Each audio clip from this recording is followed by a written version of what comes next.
Maintain 2074.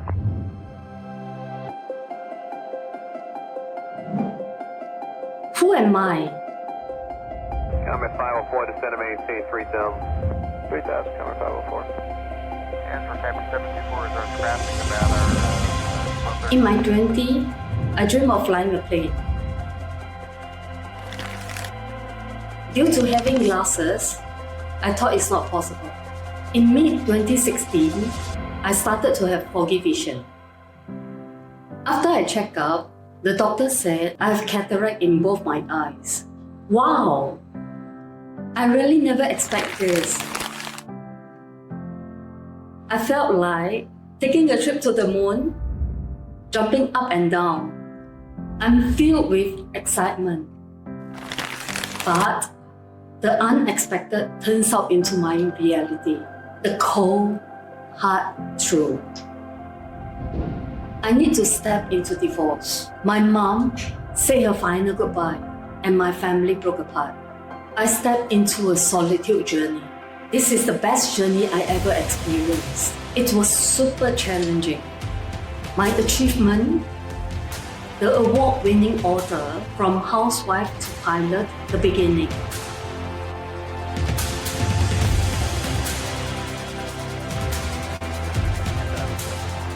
Comment 504, descend to maintain 3000. 3000, comment 504. I'm Keiko Lim. I'm here holding your hands, guiding you every steps to discover your potential, harness that energy, bring it to your reality, and make your dreams come true. Comment 504, reduce speed of 170 per tower space. You get following a Boeing 727, 1 o'clock, 6 miles right base, descending on a 3500.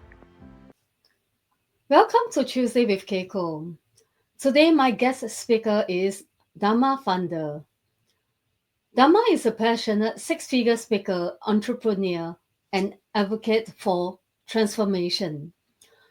Drawing from her personal experiences of overcoming adversity, she inspires audience to embrace change and pursue their true potential.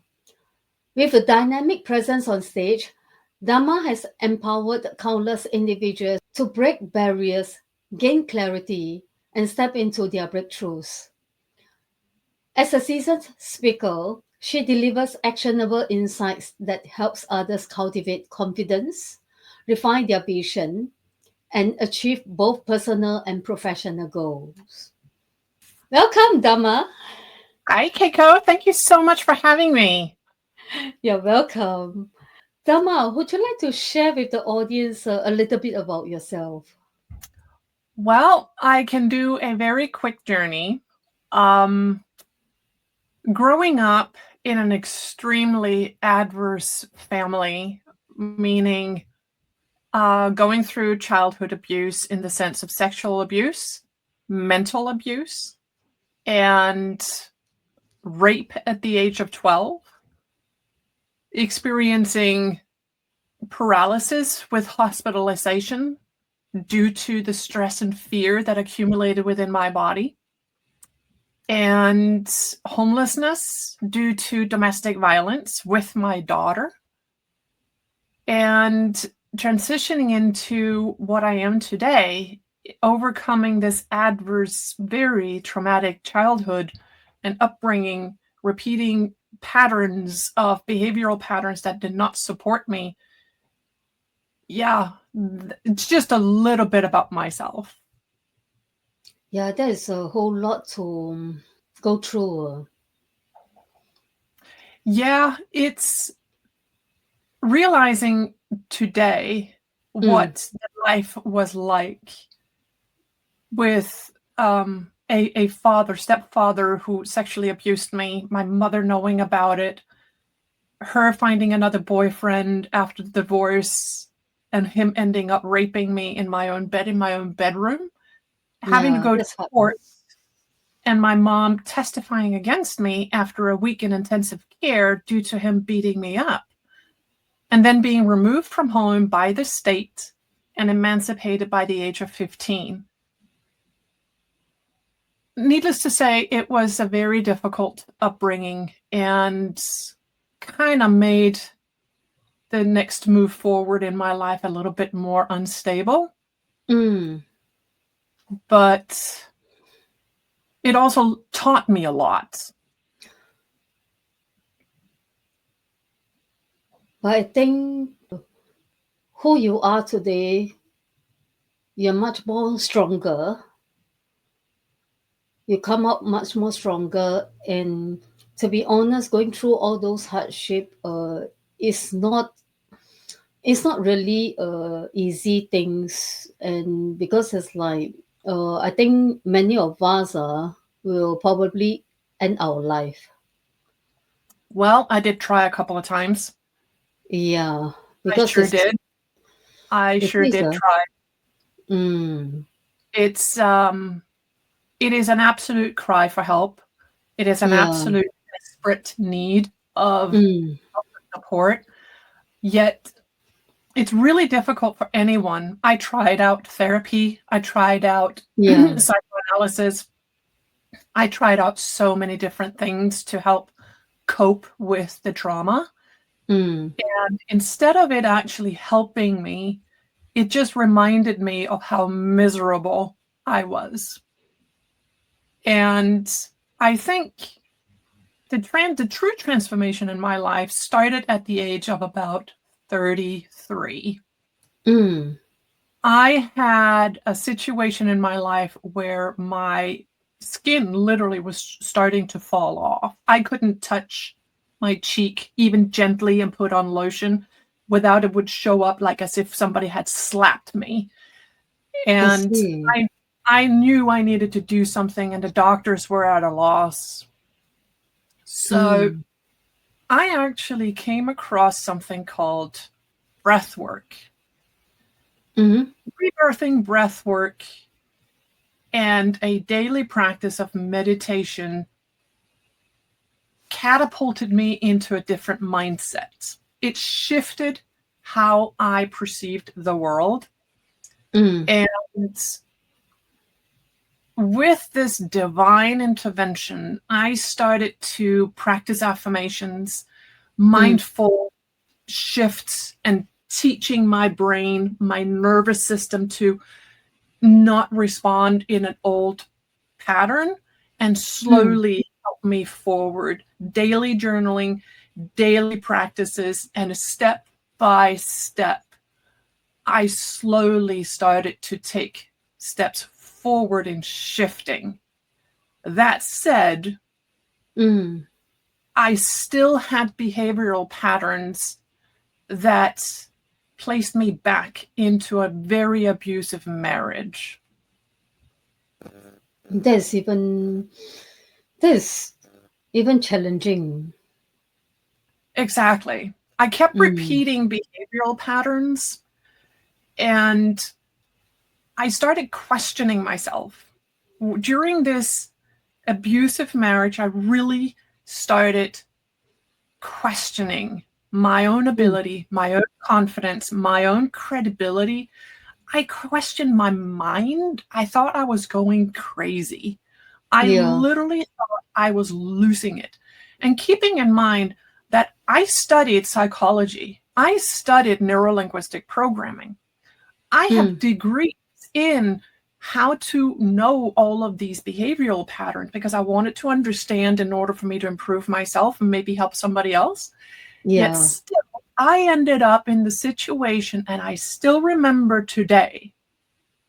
I will never forget this feeling.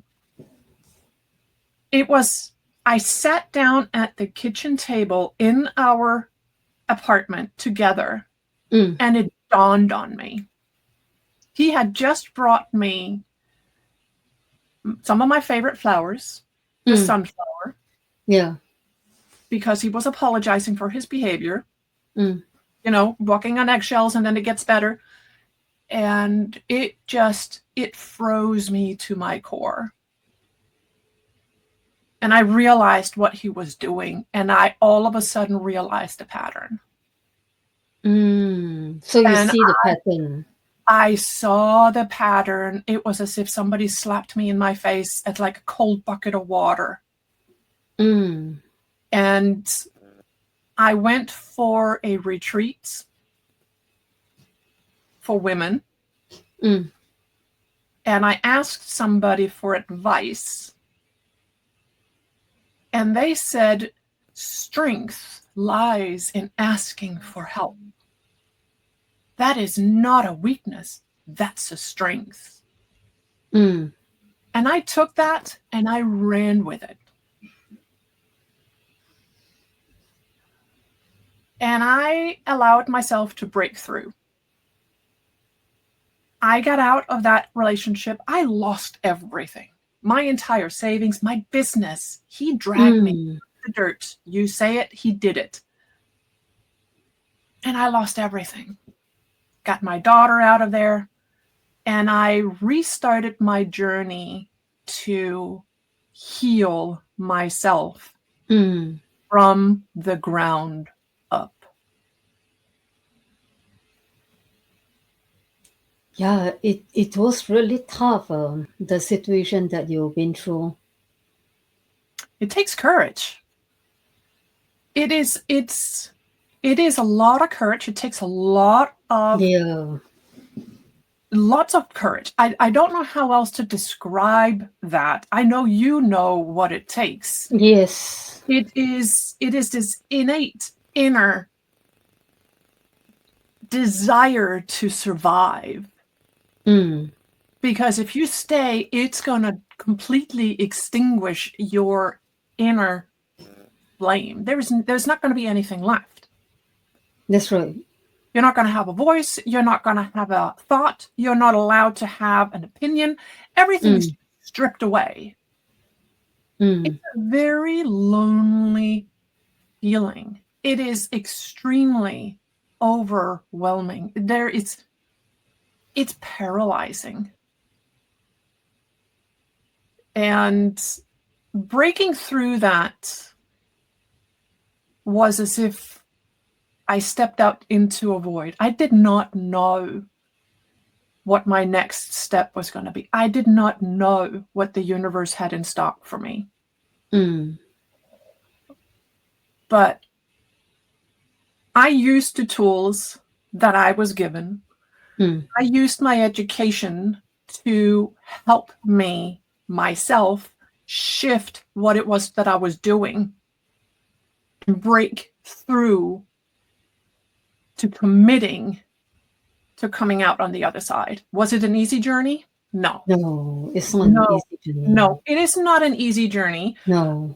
I will still remember the conversation that I had with the police when I got to the shelter. He told me, do not go back. And he said, I know it's easy for me to say. And I looked at him and I was like, I don't think you know what you're asking me to do, because without my husband, I didn't have anything. So I started an internal journey. And some of the steps that I took would be ongoing meditation, connecting to a higher source, follow the guidance that I received from universe, God, whatever you want to call it. Yeah. And it created a space of clarity for me. The meditation helped me look for the next step of what I needed to do. And I slowly learned to love myself, respect myself, and create a sense of security for myself. That is so powerful.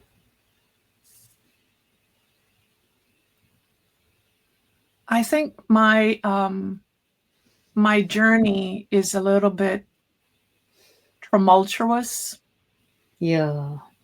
Because for the last 16 years, actually 17 now, getting out of that abusive relationship, having a very good hard look at myself has brought me to a point today where I want to use everything that I've gone through, everything that I have experienced, And this is just a tip of the iceberg. There's so many more things that I have had to go through that has Yes. created who I am today. And the step into my power, my inner power. I'm not talking about arrogance. I'm not talking about, it's beyond self-confidence. It's not even confidence. It's a Yes. self-realization. It is an internal strength that no one can extinguish. Confidence will come and go. Our enthusiasm will come and go. We will have good and bad Yes. days. But That's this internal inner Yeah, strength, I guess I can say the inner flame which is within us. yes. And once you find that, you just need to, I say it, you just need to. It sounds so easy, but it starts with one small little thing. It is, think of it this way. Imagine that you are getting on a boat or a plane and you're going to fly from New York to Paris. That is a very distinct destination. You need to follow the course in order for you to get to the destination. Now, imagine this. You change just 1 degree, and you are going to end up somewhere completely different. That's so true. So all it takes is to take 1 step, 1 degree every single day. Consistency is the key. And for me, it was meditation, breath work, journaling, affirmations. And I'm not just talking about affirming that I'm a good person. No, it is affirming that I can, that I will, that I am allowed to, and I can. And it is in the beginning where you're like, okay, I am lovable. Nah, you're not. Then that thought will come up. Or I have to make an excuse for myself before I can stand up and present myself. No, you don't. We do not need an excuse to be who we are.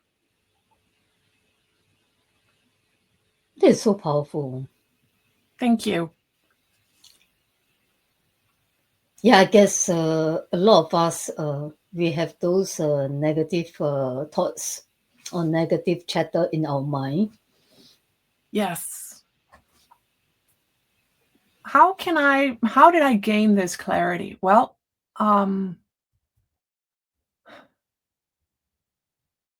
it is a humbling journey. The hardest part of my journey has had to be, I can't blame anybody else for what I am going through. It is easier to try and hold somebody else accountable and say, well, you did that. You fixed it. That's right. And when we start having a look at ourselves, that's why I love what I do today. I help individuals feel safe going through this process. When we are at our lowest, when we feel that our back is up in the corner and we can't move anywhere,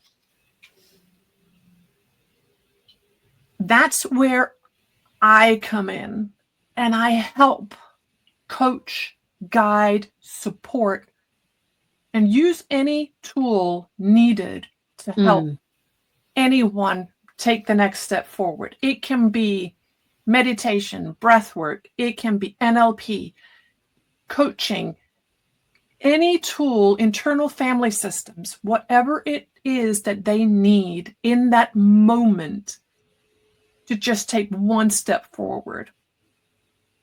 And I am there to catch when the world goes ugly, because all of a sudden we find ourselves in a different environment and we don't feel safe because whatever we used to have is no longer there. me explain it if it's okay. Mhm.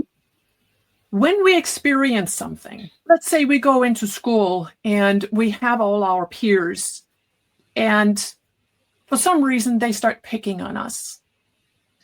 We want to be able to go to school and have a good day. Yes. We want to be able to go to school and have fun. We want friends. We need peers.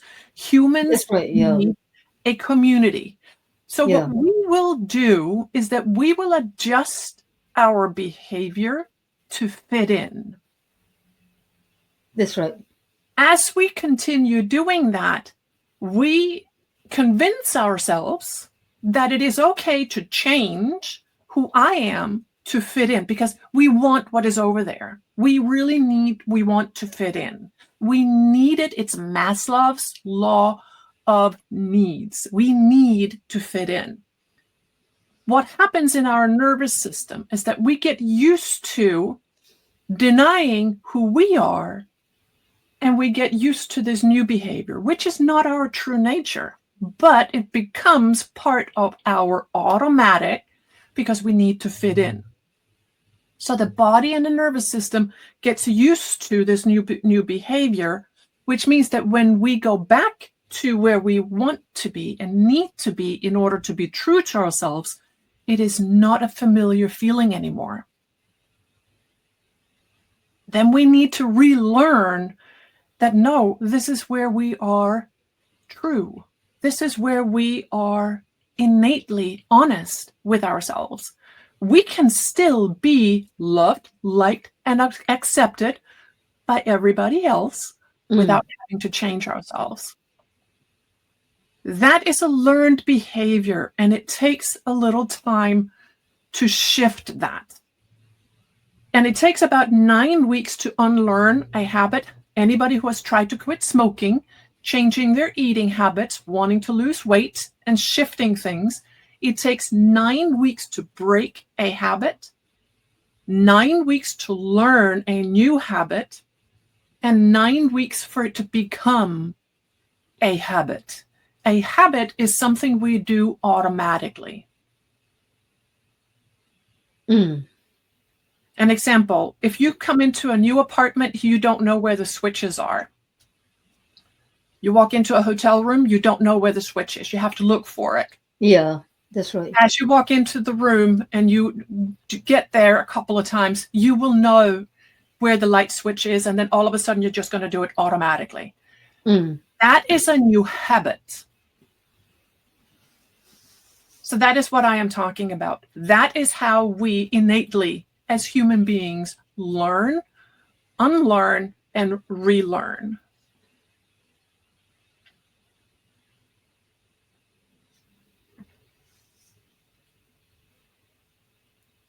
That is really, yeah. This is something new for me. It's how the brain works. I have spent Yeah. a lot of time studying how the nervous system within our physical body responds to a word, a smell, a taste. Like, for example, after the rape, the guy would be holding me over my mouth. Yeah. That smell, I will never forget it.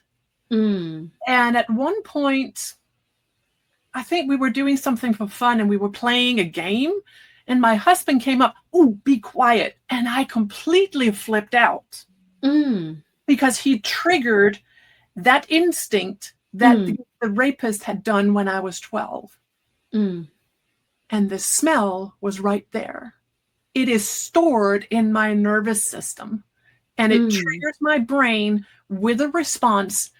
Even though it was playful, I became seriously defensive because it's stored in my nervous system. Yeah. Going in and healing that, releasing the trauma from the nervous system, is what will help reframe how we experience next time somebody were to come and hold my mouth. "Ooh, be quiet." Today, my response is completely different because I now know it's playful. But I had to relearn from a cellular level. So that's how the Wow. brain works, how we respond to a fragrance. So imagine this. You have an employee showing up and they want to work for you. You unintentionally say something in a reflection using a word that is triggering that individual, preventing them from showing up at their best. It is not intentional. They did not do that on purpose, but this individual is ending up literally re-experiencing, and all of a sudden their new manager becomes part of this traumatic experience. Yeah. It's not easy to erase that now. It isn't. You'd never erase, but you learn how to respond to it differently. And this is what happens. I do not ask anyone to relive a trauma. I am asking, where are you feeling it? How are you experiencing? Where is it showing up? And they're like, oh, it's showing up here. Okay, acknowledge it. It is a valid experience because that's where it is in your nervous system. Acknowledge it, and let's see what we can do to help support, soothe, and calm. What do you need? What would you want that person to have said to you, done to you, acknowledged you? Let me use the rape for me. Imagine my mom having validated my experience that it was not in my mind. Imagine that my mom had validated that I did not come on to him. Imagine if my mom had validated that he was in the wrong and there was nothing I did that had invited him, justified him raping me. My experience to that entire situation would have been different. The rape is still the same, but I would have had a different experience around it. And I would have learned that, yes, what he did was wrong. I do not need to feel less valued, less appreciated, less loved. My voice is valid because what he did is wrong. I would have been validated. And I would have felt less worthy. Saying that to myself as an adult, acknowledging, no, it is not my fault. It was not me inviting him. That allowed me to acknowledge the girl inside of me and saying, oh, okay, so I am not in the wrong. No. And then I stand up. Now I can recognize everything that goes around, and my warning signals becomes true. One client that I had didn't know the difference in between observing a possible dangerous situation versus I'm supposed to be there. And the situation was innocent, but we all know that if a woman is alluring, dancing, and feeling inviting and she's enjoying herself, a lot of times the guys feel that they are entitled to it. Some people will move forward and take it too far. Yes, that's right. Okay? And that's the cue. We have an instinct. We need to get away. You go for a hike. You have a bear. You have a mountain lion. You have that instinct. You need to get away. This is a dangerous situation. And that's where we don't really have the right warning signals.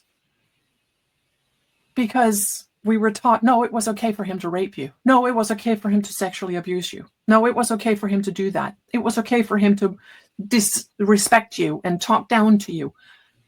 But we have that feeling inside of us. It's like, no, it's not okay. But our voice has been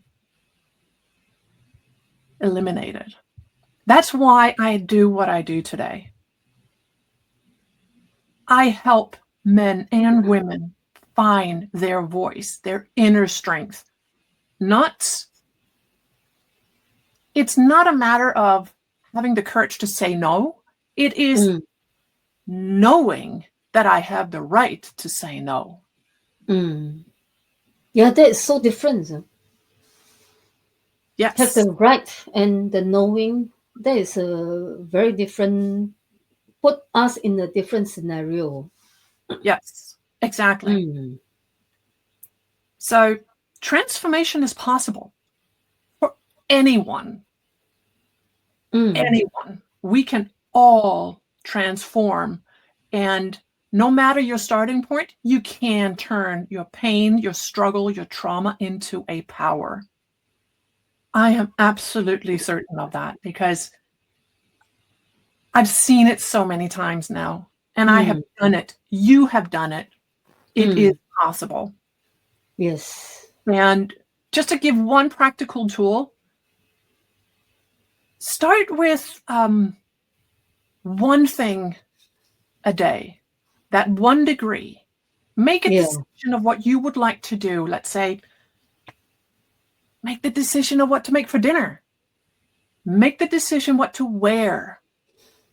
And make it with confidence every day. Start somewhere. And there is always support and guidance available. If I am not the right tool, if I am not the right person, there are others out there to help and support. You are not alone. That is so true. Because in my self-development journey, I basically I'm in a community, in several communities, and where from these communities I learn how to let people respect me and how to let them hear my voice and how to speak with clarity and with the power. Yes. It's we already have our inner strength. It's already there. And I often ask some of my clients is that if they don't respect you, if they don't believe in you, why are you still friends?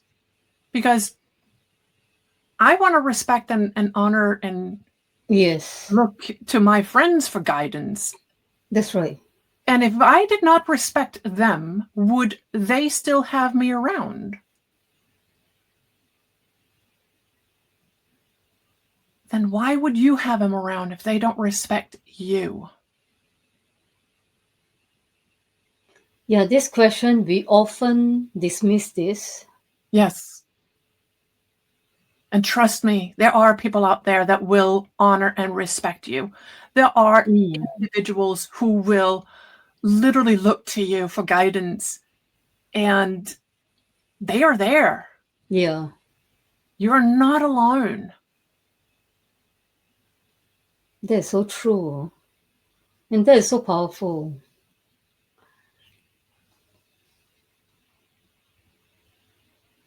You make use of these tools to cope with the journey of your transformation in your life. Some of the tools are, I would highly recommend meditation. Learn how to meditate. It's an inward journey. Yes, it is. Another tool is breath work, somatic breath work. It's an inward journey again, but what the breath will do is to help release the trauma without you having to relive it. I see. And another tool that can help you ground immediately right here and right now is a 5, 4, 3, 2, 1. 5 things that you look at and you say it out loud. I got a lamp, got a stuffed animal, I got a picture, I got a door, and I got an orange. 4 things that you can, let's see, touch. Okay, I am touching my orange. I am touching my sweater. I am touching my bottle, and I need to touch something else. I got a jar in front of me.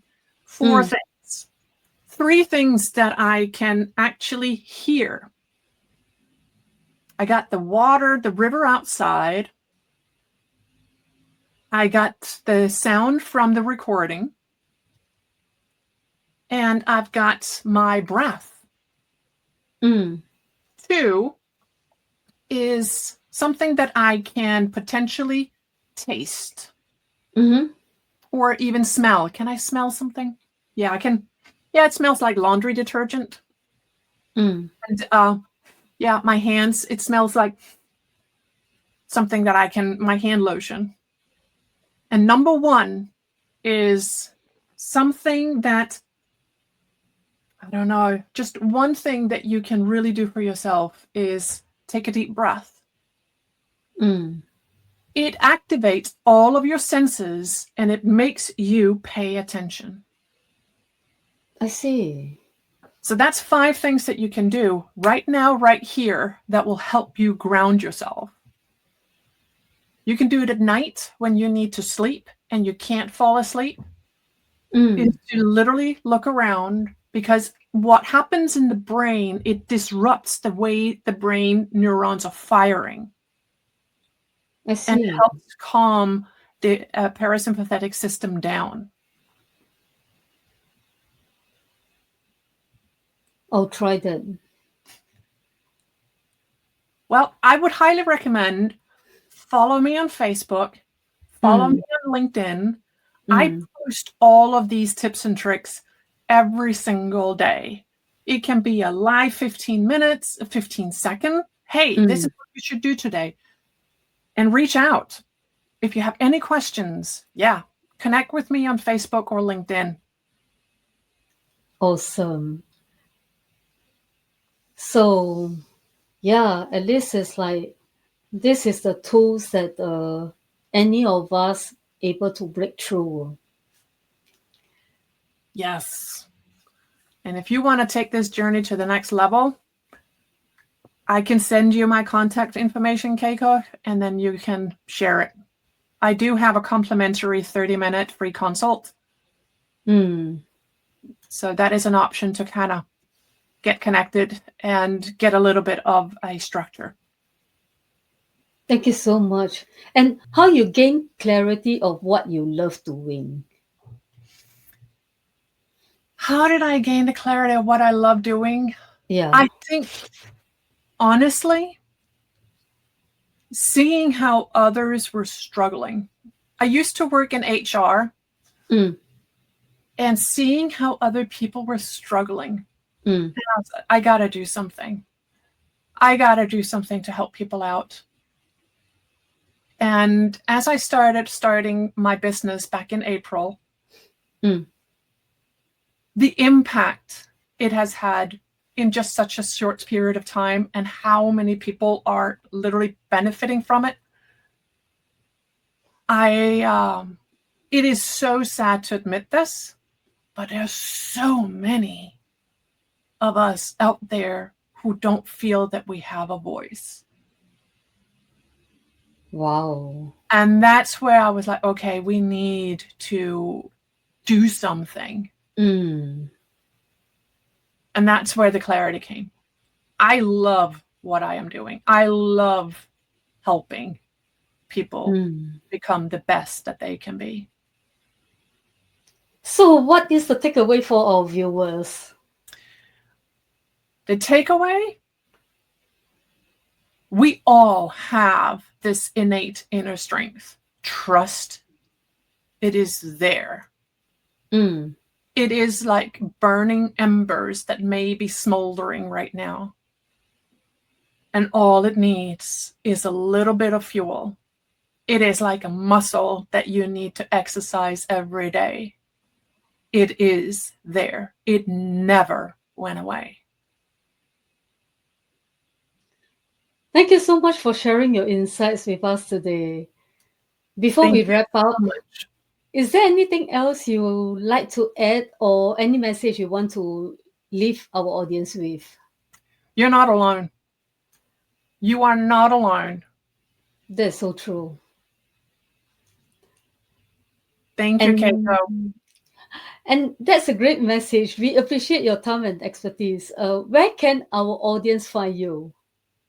They can find me on Facebook and LinkedIn. They can also send me an email, actually, to dharma@spdyco.com.